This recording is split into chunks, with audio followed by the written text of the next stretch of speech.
Welcome back. Another edition of Build Your Legacy. Yeah, welcome back. How you doing, buddy? I'm good. Good. Doing all right? Man, you know what? I can't complain. No one wants to listen. Yes. You done any fishing? You know, this is... Bill, I am dedicated to my role. And your role, you mean husband, baseball coach, father, dance dad. Yeah, I know. You know, I think you and I were talking the other week. You know, my kids are getting to that age. I feel like every day, you know, when I'm done working, you know, I'm running to a baseball practice, I'm running to a batting cage, I'm going to a dance for something.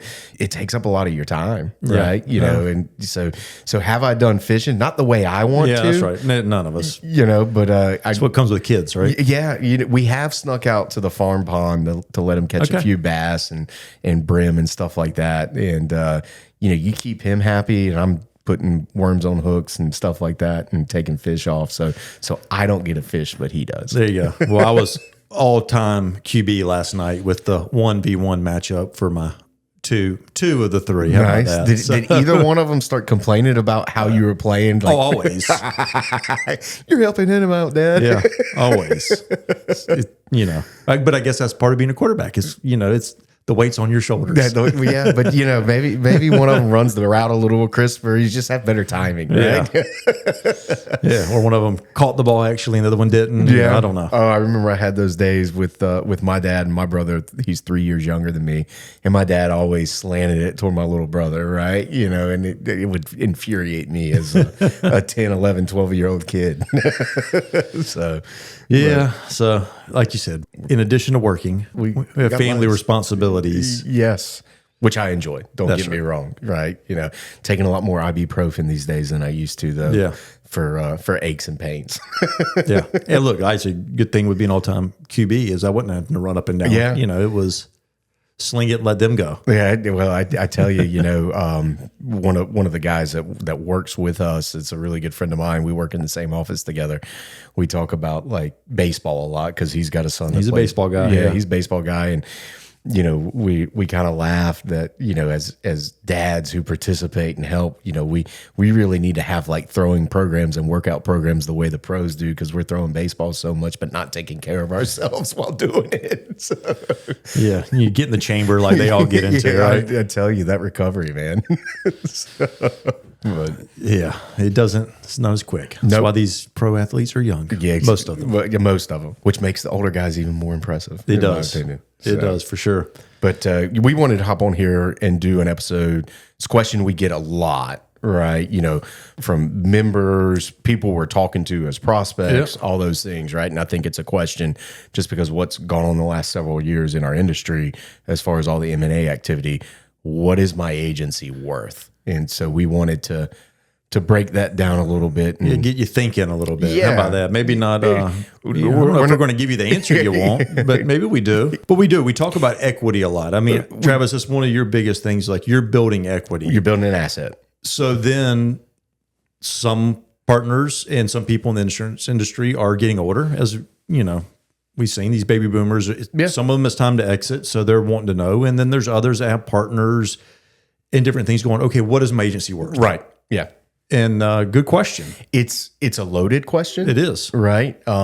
It is a very personal question, I have found. You know, I actually had a conversation here recently with a prospective member, a current member, and a carrier rep that I was spending a little time with. And, you know, it's something that for me, when having those conversations with agents, you know, I know I personally try to shy away from, you know, stating anything that could be mistaken as a valuation. Yeah. Because sometimes the answer isn't what somebody wants to hear potentially, and that can be disheartening, I guess is the best way to put it. But there's a lot of factors that go into it. Yeah, there are. And so let's try to narrow this down a little bit. Let's talk more about the smaller agencies. You know, when you get to be a bigger agency, whatever that may mean, I mean, I would say you're definitely in 7 figures of revenue, probably even bigger than that. Yeah. And then depending on where you're at, you know, but, you know, if you're 5-10 million in revenue, this isn't for you necessarily. Right. this is predominantly probably for people under $1 million in revenue. I would agree. Not to say it can't creep over that a little Well, bit. I think once you get over $1 million in revenue, just in general, that's a different ballgame. Yeah, there's just a lot more money there. So the differences start becoming bigger, so to speak. Agree. And that doesn't mean one's better than the other. I think that's the other thing No, it doesn't. But I do think one of those things is we are not, evaluators.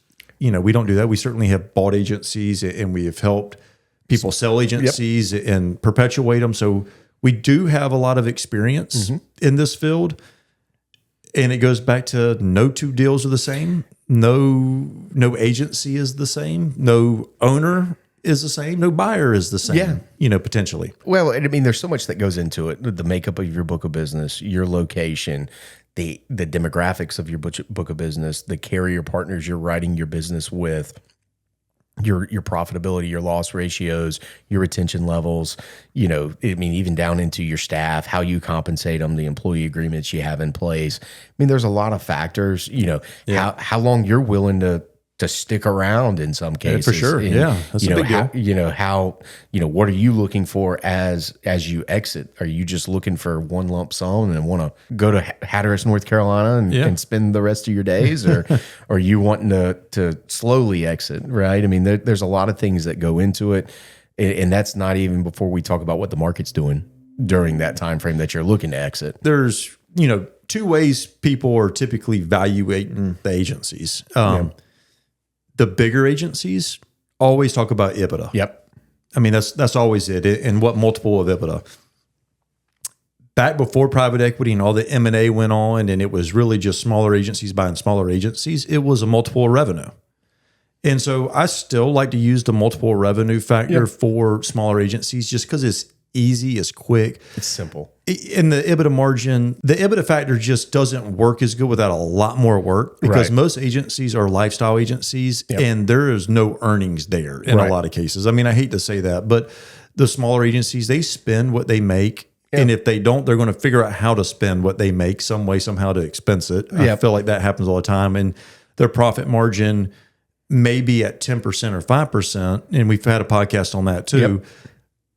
But maybe it really was 25, but they did some things to lower it. Lower it. And so you see that happen quite a bit. Often. So doing a valuation on EBITDA, it takes a little bit more work. Yeah. Whereas all right, let's just spitball some of these things on a multiple of revenue. Yeah. And I mean, I think historically, when you're looking, and a lot of times for agents, when they're asking the question, they're just trying to get a general idea. That's right. And I think it is, to your point, quicker, safer to look at, just a multiple revenue to get an idea. The other thing, and I think you and I were talking offline about it, a lot of agents ask, hey, should I go get like a valuation done, an appraisal done? Yep. For agents that we're kind of gearing this toward, I don't know if it's necessary at that level. I mean, it's one of those things I wouldn't advise against it maybe because maybe we can't, but I certainly wouldn't say that wouldn't be the first thing I'd say go do. I mean, at all. Yeah. I would say it takes two to tango. Yeah. Right. So, I think, as you begin looking at your agency in general, and you want to experience your worth, I think a good question you have to ask yourself is, okay, what am I willing to accept? I agree. A two to tango. Right. What is the seller willing to accept? Right. What is the buyer willing to pay? Yes. And I think those are the things that why go get a valuation and let's just make the numbers easy. If you're $100,000 of revenue, and I would say 2 times factor is kind of a baseline factor. It's good. Let's just say it. I'm not saying that it shouldn't come, down because of some factors or go up because of some factors, but let's just say it's a 2 times a good starting point revenue. And so your $100,000 agency is worth $200,000. Well, if that person looks at you from a buying standpoint and goes, well, I'm only going to pay you 100. You got your answer. Yeah. Or if you're like, I'm not willing to accept a dollar less than 200, why go get an appraisal that says when you're only willing to take no less than this and they're willing to pay no more than that? Doesn't make sense to go get an appraisal at that point. At that point, I think you're just wasting money. Yeah. Yeah. I would agree with that. And I mean, I think that's one of the things, the other side to it is, I think when you're looking at the valuation of your agency, you'd need to ignore what you're hearing in the marketplace. Yeah, for sure. Right. Because, there's an element of this that, again, no two agencies are the same. Yep. So nobody's valuation is going to be the same. The other side to it is, if you're relying on others' information, I know that I have seen a few different M&A transactions that have happened that the numbers that people say they got aren't necessarily completely accurate. There's different ways of structuring. The structure of no two deal is the exact same, right? Yeah. And so that's where I would say from a perspective of a seller, right? That's where you need to determine, what you're willing to accept for your agency prior to really doing anything else. And we have seen some private equity and some different M&A deals that have paid some top dollars for probably people under $1 million. Yeah.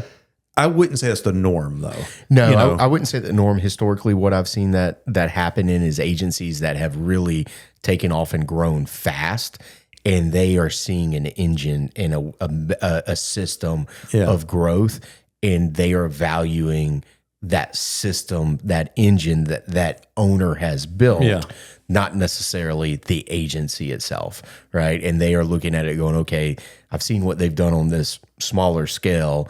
I can acquire them, inject capital in here, and blow this thing up and make it much larger, faster. Yeah, I mean, Travis, this is one of those things. It's just a loaded topic, like you said, but we get it all the time. We talk about equity all the time. So it is one of those like, well, you say I'm building equity, and we're saying yes, you're building equity. Now it depends on what you want to do with it. Do you want to be done, like you said, of what's your exit? Is it I'm selling and I'm gone?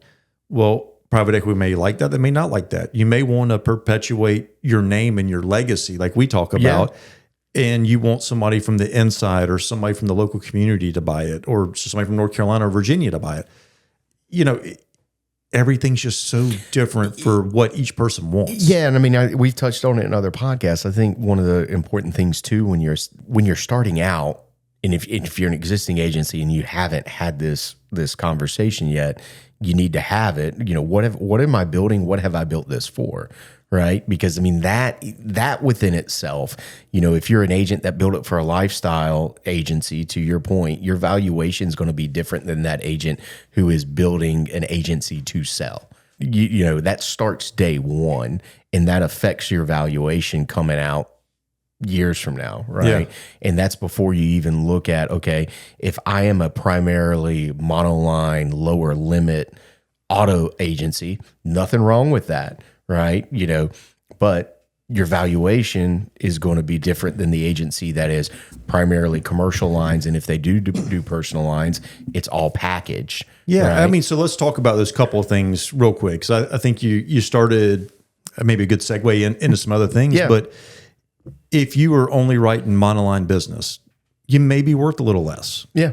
If you're only writing with one carrier, maybe worth a little less. Or you're very heavy focused, like, man, you're an independent agency, but you got 50-60% of your business with one market.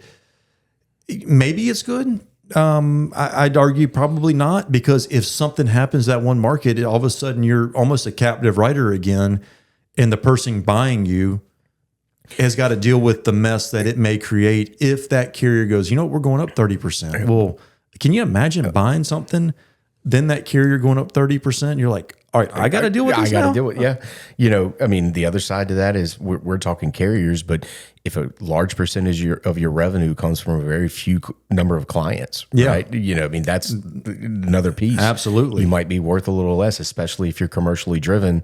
I mean, you're looking to exit, that business, M&A is not just in the insurance industry right now. Yeah, I would argue centers of influence or ways that you're getting your business. Yep. If you are that one person that's controlling it, then that buyer's got to know that you're staying. Yeah. Or there's a risk. So I think it goes back kind of to the big business, or, a bigger percentage by a couple of clients. Yeah.